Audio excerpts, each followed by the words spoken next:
Ladies and gentlemen of YouTube, hi, Ato here, and today I have decided to move forward with my review of my favorite fragrance from the house of Serge Lutens, and it's a difficult fragrance to review because it's not a usual fragrance, and I've been loving this fragrance since I purchased it, which has been about 3 years, or a little more than 3 years probably, about 3 years, and the fragrance I'm talking about is called La Myrrhe.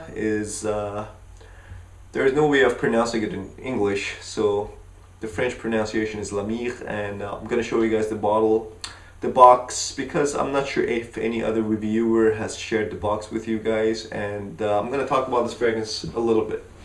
So, well, here is the box. Usually, again, I don't usually show the box, but I'm not sure if you guys seen one. So this is these bottles are called non-export bottles. These are non-export bottles. They're exclusive to the Shiseido boutique over in Paris, and as you see, this is a splash bottle. Very nice, very elegant. Look at this cap. So the way you open it is it's usually by applying a little bit of pressure there, and it usually opens up like this. There's your juice. Again, there's no sprayer. The exclusive bell jar non-export bottles are all of them like this, and they have their splash bottles, 75 mLs rather than 50, the usual ones. Okay, so that was the juice, that was the bottle, that was the box, and as you guys can see, the juice is red, dark red actually. It looks like, I'm not sure if you guys drink sangria. Sangria is a Spanish wine. Reminds me of sangria actually, and since there is no sprayer, I usually put them in a little atomizer and I spray it through the atomizer.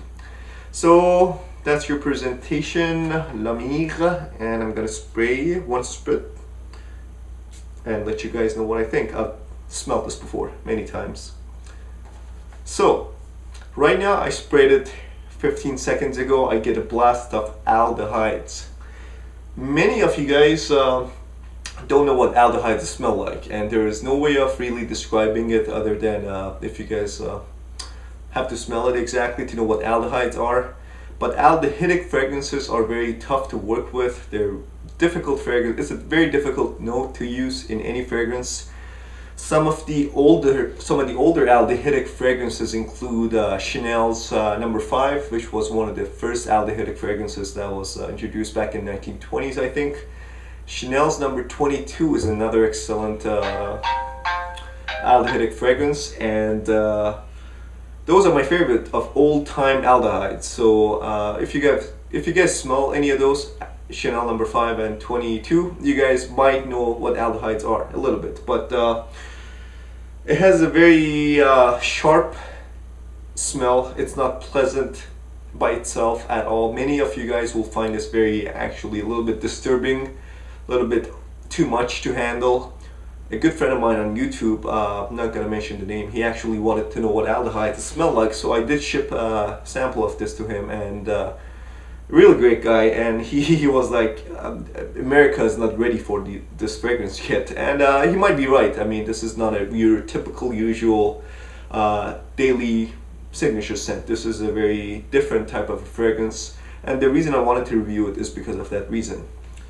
So this fragrance is not for everybody. If you guys are just starting to collect, if this is your 5th or 6th bottle, don't bother with this fragrance. Don't even watch this review. I think this is you have to know quite a bit about fragrances in order to be able to appreciate this fragrance. Otherwise, you're just gonna buy and throw it away. Trust me, you won't appreciate.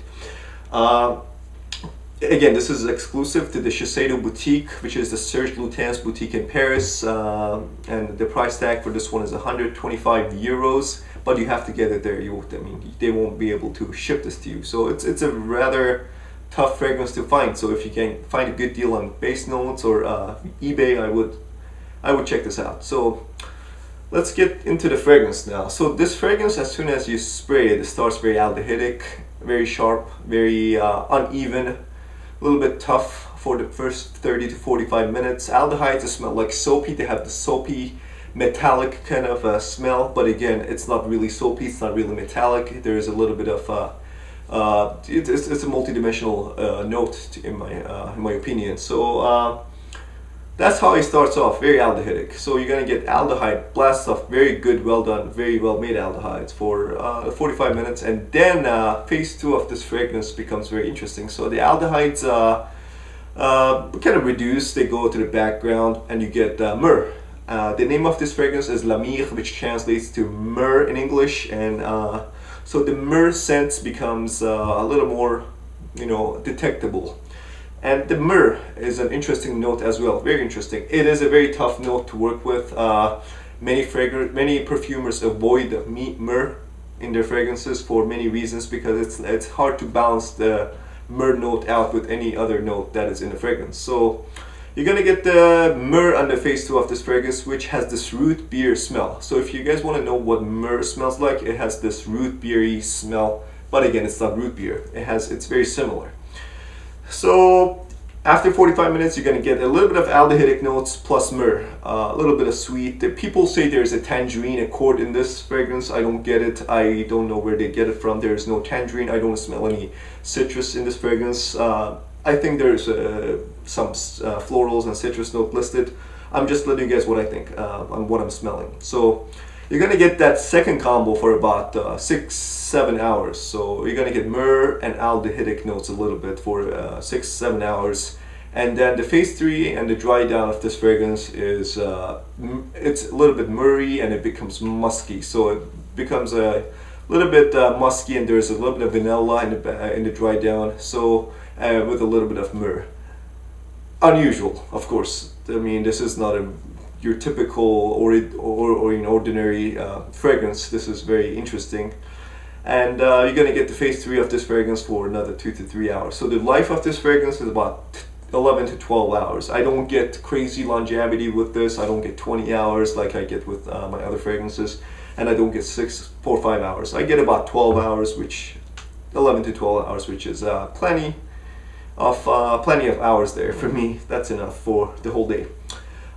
Is it appealing? If you're a beginner, no.